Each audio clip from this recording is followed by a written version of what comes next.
Hello, guys, and welcome to another episode of Journaling Through with me, Tabile Sidkan. So, you guys, today I want us to talk about friendship breakups. Mm-hmm. Mm-hmm. I'll say this. I feel like maybe we don't talk enough about friendship breakups. Okay, I've heard about relationship breakups quite a lot, and maybe it's because they happen a lot, but friendship breakups also happen a lot, and they are very painful.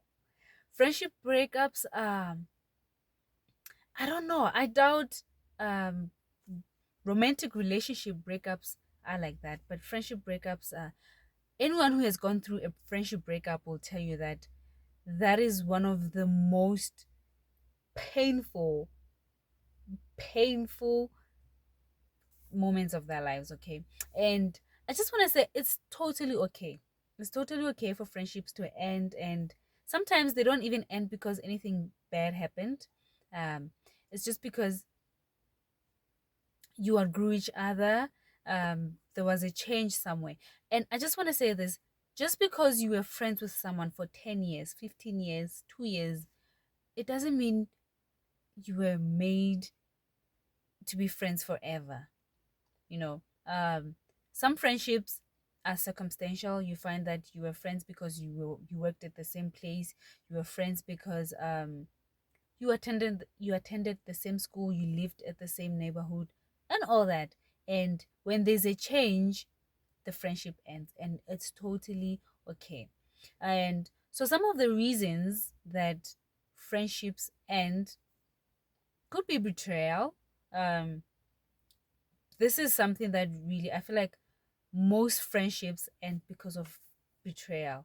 Um and betrayal can take different shapes and forms. I don't really want to delve into it, but betrayal does actually lead to friendship breakups.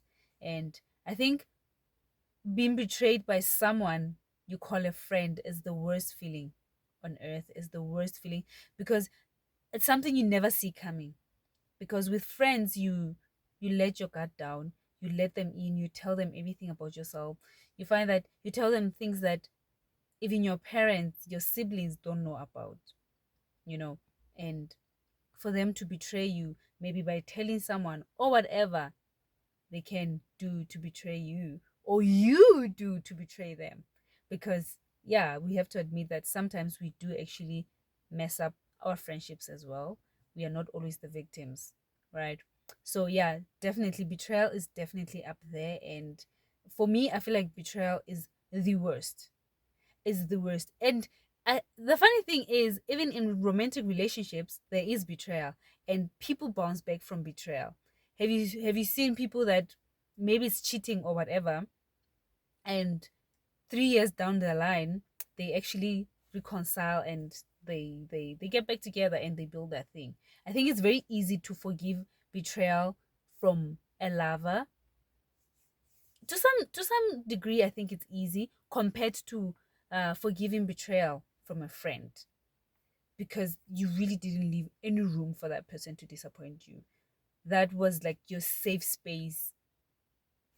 It's like mm-mm, you did not leave any room for that. And yeah, you find that yeah, there's no way you guys can ever fix that relationship after that, right?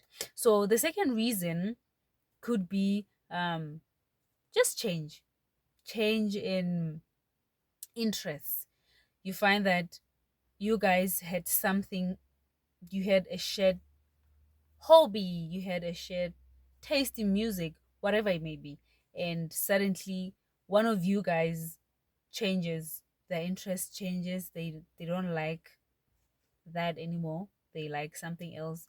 And so you find that because there's this change in interests, um you guys have less and less things to talk about, and ultimately the friendship just fizzles out. I think that one is better. It's better, and it's understandable. And you see each other on the streets and you're like, hi. You still wish them well, there's no bad blood. You just know that actually me and this person just don't we don't connect anymore. Like, there's nothing there, you know.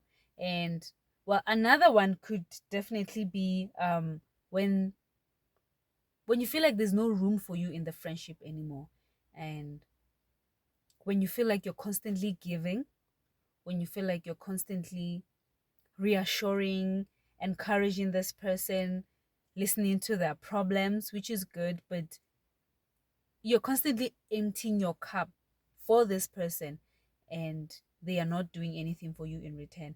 I think this does happen a lot in friendships. Actually, it happens a lot in friendships where you find that the other person is just there receiving everything, is receiving gifts, is receiving emotional support, is receiving whatever it may be, right? You are investing, or they are investing so much, however way, into the friendship, and there's just that one party who is just there receiving and the other party is giving. So there's that imbalance, and you find that with time, um you feel drained. You really do feel drained, and it can lead to a friendship breakups. And I advocate, yes, I advocate for that friendship to end. In fact, if you were to ask me how one can tell when it's time to let go of a friendship, I think when it gets to that point where there's that one party who is always just receiving and receiving, and the other party is just giving and giving, it's time for you to leave, because it's not fair. It's not fair to have someone that you're constantly there for. You show up for them, you you prioritize them in all ways possible. You always there to listen to them, hear their problems and all that, but they're actually never there. As soon as they're good, as soon as they've passed through whatever they were going through, they are good. We'll talk again next time. Or when you have that friend who only texts when they want a favor, you know those ones? It's like, can you borrow me this amount of money? Can you do this for me? Can you? No, no. And actually, shame on you. Yes, no, I'm judging you. Shame on you for being such a shady person, because how do you feel so comfortable using another person like that? You know, just because you know that this person, maybe they're so nice or whatever, you know that whenever you want to borrow money, whenever you want a lot of favor or whatever it is, they are your go to person. But on a regular day, not so much. You don't even care to find out how they are doing. Nah, that's that's very shady, guys. That is very, very shady. And I mean, so many things can cause friendship breakups. There can be misunderstandings, miscommunication, disrespect. Guys, disrespect. I think it's very easy, in fact, for friends to disrespect each other, because sometimes you find that you've been friends for so long, and I think what do they say? I think it's familiarity breeds contempt, something like that. And basically it just says that sometimes when a person has known you for so long and has been, yeah, you've been together for so long, for some weird reason they start losing respect for you. They talk to you however they want, they address you however they want, and honestly that's just like, nah. We need, we can be friends, we can be all jolly and stuff, but it better put some respect on my name, you know. So yeah, I think disrespect can really cause um friendship breakups. And overall, I think some of the things that cause friendship breakups is build up resentment. You know, when your friend does one thing and you let it slide. We actually have this thing where we think friendships aren't supposed to be that serious. Like, don't be that serious. Don't be so sensitive. Oh, you're too sensitive, and all that. And I think with time, that can actually cause resentment and lead to a friendship breakup. So, pro tip, when your friends offend you or they are being insensitive about anything really, you can call them out on that. You know, you should actually cultivate an environment where you are able to actually call each other out. So, yeah.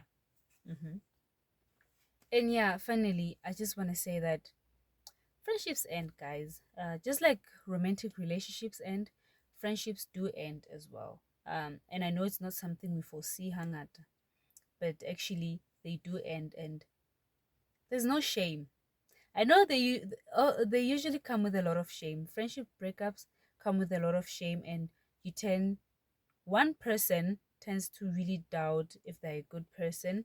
They tend to doubt if they made the right decision and all that. And I think what also brings the shame is the isolation, especially if it was a big group and certain people in that group actually went their separate ways. It can come with a lot of isolation, but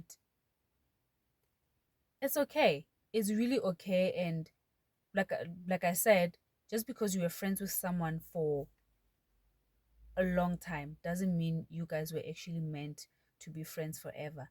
And I think, in fact, we are the ones that actually have put this pressure of saying, you you need to be friends with someone forever.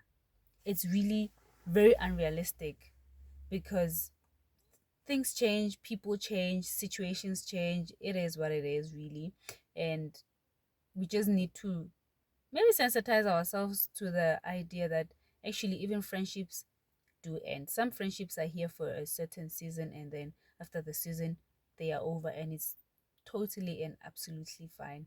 And there's no reason or no need for animosity or bad blood, you know. So yes, if you're someone who's navigating or going through a friendship breakup, I just want to let you know that you are not weird. It happens to the best of us, and you are going to be fine. And I just also want to tell you that on the flip side, that friendship ending actually means that you made room for a new friendship. You made room for new connections where you're going to have shared values, shared interests, and it's just going to be a beautiful time. So you can look forward to that friendship forming, of course, while you go through the grieving. So, yes, you guys, until next time, bye. Goodbye.